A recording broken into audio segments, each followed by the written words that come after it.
Is FEMA promoting open borders? It's October 11th, 2024, and these are your headlines.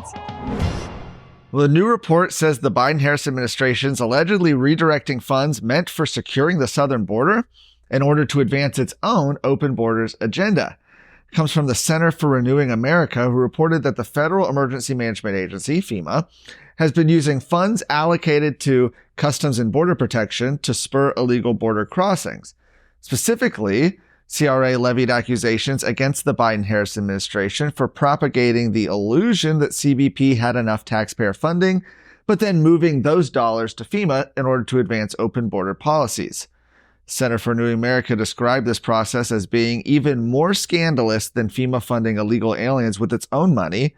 Their executive director, Wade Miller, said that the Biden-Harris administration is defunding border security to facilitate open borders.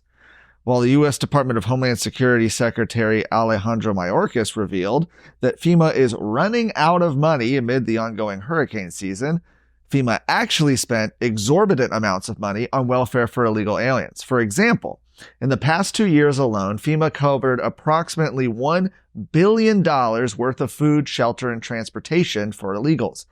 Now, not only is FEMA allegedly out of money, the federal government's been accused of taking taxpayer dollars from CBP's pockets and transferring it to FEMA to continue its spending on illegal aliens.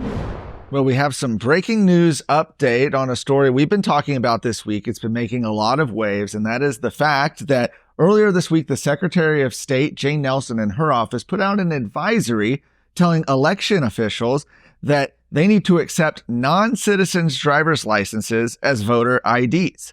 Now, non-citizen driver's licenses are given to people who are here in the country, here in Texas, legally, but they might be here on a green card or otherwise are not legal citizens.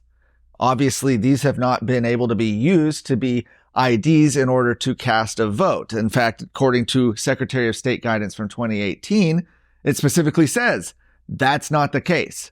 Until this week, on Tuesday afternoon, Secretary of State Nelson put out an advisory saying that election workers had to give a ballot to people who showed non-citizen voter IDs, but said that they were citizens. This, of course, created a firestorm with grassroots and citizens and voters all across the state who have been raising their voice on this issue. And now, this afternoon, we have an update from the Secretary of State. I'll read it. It just came out in a new advisory. An updated advisory says, when an individual attempts to vote by presenting a temporary or limited term driver's license, election workers must require that the individual produce a naturalization card or naturalization certificate demonstrating U.S. citizenship to receive a regular ballot. In other words, this is exactly the same guidance that was given in 2018 and was the case up until just a few days ago when the Secretary of State's office created this mess. And so now that we have this new advisory out, we are looking forward to see if Attorney General Ken Paxton, who had previously been asked by Secretary of State Nelson to weigh in on the matter, whether or not his office will comment on the updated advisory. I don't need to tell you that our power grid is in serious trouble. Blackout after blackout. Why does it keep happening? Why does the greatest state in the country continue to be shaken like this? And which foreign government eagerly pushes for the collapse of Texas? In this coming season of Exposed, we'll answer that burning question we're all left with when the power goes out. How could the state with the most wealth and natural resources struggle to keep its power functional, and who's behind it? Exposed. Lights Out. A new series by Texas Scorecard, out now wherever you listen to podcasts. Texas Tech's Business College is offering a diversity, equity, and inclusion class for the 2024-2025 academic year.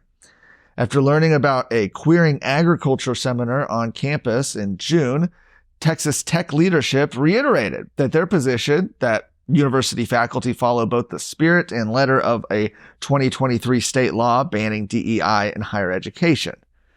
Senate Bill 17, which is that law, prohibits universities from establishing DEI offices, using DEI criteria in hiring, or requiring employees or prospective employees to attend DEI training. However, it doesn't apply to academic instruction. Texas Tech's academic catalog for this year lists a diversity, equity, and inclusion in organizations course.